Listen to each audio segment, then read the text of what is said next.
Hello મિત્રો, જય માતાજી। આજે મારા નવા વ્લોગમાં તમારું સ્વાગત છે। હું બનાવી રહી છું ભાખરી, સાંજનો નાસ્તો।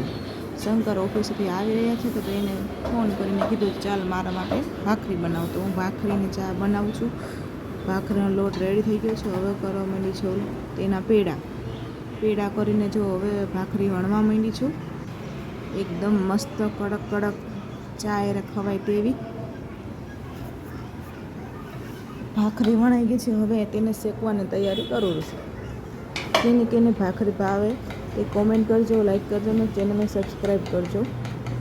જો મારા વિડીયો તમને ગમતા હોય તો બીજા પણ વિડીયો છે, તમે તેને જોઈને લાઈક કરજો, શેર કરજો અને સબસ્ક્રાઈબ કરજો અને ફૂલ સપોર્ટ કરજો। તમારી એક લાઈક, એક સબસ્ક્રાઈબથી મને નવી આશા મળશે કે હું પણ બીજા બ્લોગ બનાવું, બીજા વિડીયો બનાવું, ઘરના અલગ અલગ વિડીયો બનાવીને તમને શેર કરું, તમને મૂકું અને તમે બધા આનંદથી જુઓ। અને આ અમદાવાદની એવી ગરમી છે ને કે તમે વાત કરોમાં, ચૂલા પાસે તો જરાય રહેવાતું નહીં, એવી ગરમી થાય છે। આપણી ભાખરી બનીને રેડી થઈ ગઈ છે। શંકર આવી ગયા છે અને અમે બેસી ગયા છીએ ચા ભાખરી ખાવા, સાંજનો નાસ્તો। અમારે જવાનું હતું બહાર, એટલે ખાલી અમે નાસ્તો કરીને ગયા, રાતે થશે મોડું। તો તમને અમારો વિડીયો ચા ભાખરીનો ગમ્યો હોય તો લાઈક કરજો, શેર કરજો અને સબસ્ક્રાઈબ કરજો। જય માતાજી।